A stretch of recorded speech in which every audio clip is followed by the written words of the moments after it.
Sveiki, malonus klausytojai, aš Monika Kuzminskaitė, sveikatos ir mitybos psichologė ir čia Šaukšto proto tinklalaidė. Šią savaitę rekomenduoju Bruce Hood knygą pavadinimu 7 laimės pamokos. Labai linksmas viršelis su 2 geltonais puodeliais. Man atrodo, kad kavos.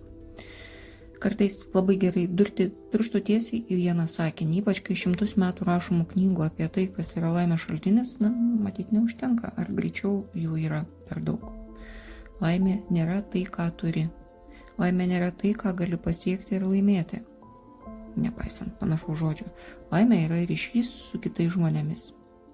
Nepatinka šitie žmonės, raskit kitus, bet niekas daugiau nepakeis laimės, kurie atneša patyrimas to, kas atsiranda tarp 2 žmonių. Bruce Hood 7 laimės pamokos. Skaniausia spalva. Kuo maisto spalva ryškesnė, tuo žmonės mieliau renkasi tą maistą. Pasirodo, jog ryški maisto spalva yra siejama su maisto šviežumu, nes gendantis maistas procese praranda ne tik skonį ir sveikumą, bet ir ryškumą. Manipuliuojant produktu, šiame tyrime konkrečiai apelsinų sulčių spalva, galima keisti suvokiamą produkto skonį. Pavyzdžiui, į sultis pridėjus šiek tiek žalios spalvos, sultis atrodė rūgštesnės ir kartesnės, nors jos pačios nepasikeitė, pasikeitė tik spalva. Tamsesnės sultis atrodė kartesnės, o pridėjus daugiau raudonos ir geltonos, saldesnės ir ryškesnio skonio. Jeigu buvo pridėta daugiau sodrios geltonos spalvos, tai sultis atrodė šviežesnės. Spalva yra vienas iš esminių veiksnių, spoksant į konkretų maistą. Spalva lemia žiūrėjimo į konkretų maisto produktą trukmę. O žiūrėjimo trukmė savo ruožtu gerai prognozuoja, kuris maistas bus suvalgytas. Iš raudonų indų suvalgoma ar išgeriama mažiau maisto, nors jeigu reikėtų rinktis tarp šviesiai rausvo jogurto ir ryškiai raudono, tai vaikai mieliau rinktųsi ryškiai raudoną. Vadinasi, paties maisto spalva ir indo spalva turi skirtingus poveikius. Kuo mažesni vaikai, tuo jiems labiau patinka ryškiaspalvis maistas. Mergaitės labiau mėgsta rožinį sūrį, o berniukai geltoną. Matyt, čia tik išo ir kažkokius stereotipausius. Kas galėtų pagalvoti, kad teisus buvo tas, kuris sakė, aš tave suėsiu ir mano pilve bus gražu. Kad tai bus poveikis spalvotų jums patiekalų.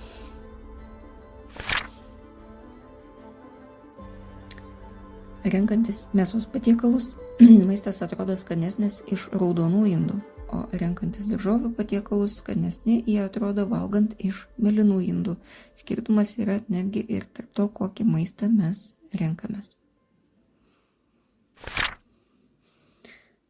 Erik Satie pavardė visada patraukė mano dėmesį. Šiame tyrime buvo minima perpasakota istorija apie tai, jog Satie savo dienoraštyje neva aprašęs epizodą, kai jis valgė tik baltos spalvos maistą, kiaušinius, cukrų, kokosus, ryžius, varškę ir gėrė fuksijų sultis, kas jos tokios bebūtų. Pasirodo, jog žmonės su autizmo spektro arba maisto vengimo ar ribojimo sutrikimo diagnozėmis gali pasižymėti tokiamis valgymo ypatybėmis, nors dažniau jie renkasi maistą pagal jo tekstūrą arba konsistenciją, tačiau išrankumas spalvos pagrindų taip pat stebimas. Man labai įdomiai nuskambėjo tai, jog šioje grupėje palankiausiai vertinamas baltos spalvos arba visiškai bespalvis maistas. Nors man aiški dalis, jog stimulacijos mažinimas yra pageidaujama kryptis, bet kas galėtų būti tas bespalvis maistas, man dar kažkaip minčių daug neatneša. Vanduo tai be abejo, bet dar net nežinau. Beje, konkrečiai Satie atveju tyrėjai patarė nevengti ir kitos hipotezės. Jo epizodinis maisto pasirinkimas galėjo būti ir tam tikra kultūrinė provokacija. Atsakas į tuo metu plačiai nuskambėjusią juodąją vakarienę iš novelės A. Rebur.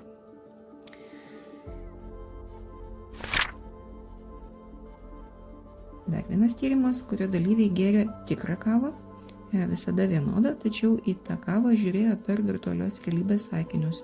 Tyrėjai, žinoma, nepraleido progos pakaitalioti kavos spalvos ir patikrinti, kaip kitokia matoma kavos spalva veikia kavos skonio suvokimą.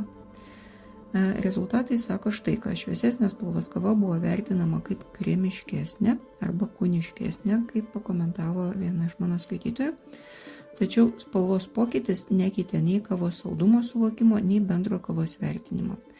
Pamenat, ką tik aptartam tyrimė su apelsinų sultimis buvo kitaip. Matyt, ir skirtumas priklauso nuo paties vertinamo produkto ir tyrimam čia dar nearti dirvonai.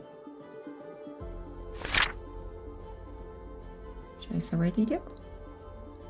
Aš Monika Kuzminskaitė, sveikatos ir mitybos psichologė, padedu spręsti kasdienius ir sudėtingus elgesio, mąstymo ir emocijų klausimus. Rašau, skaitau paskaitas, teikiu psichologinės konsultacijas. Mane rasit socialiniuose tinkluose vardu Šaukštas Proto arba gyvai Vilniuje Goštauto gatvėje. Rašykit man asmeninę žinutę socialiniuose tinkluose arba elektroniniu paštu adresu šaukštas.proto@gmail.com. Taikos ir ramybės.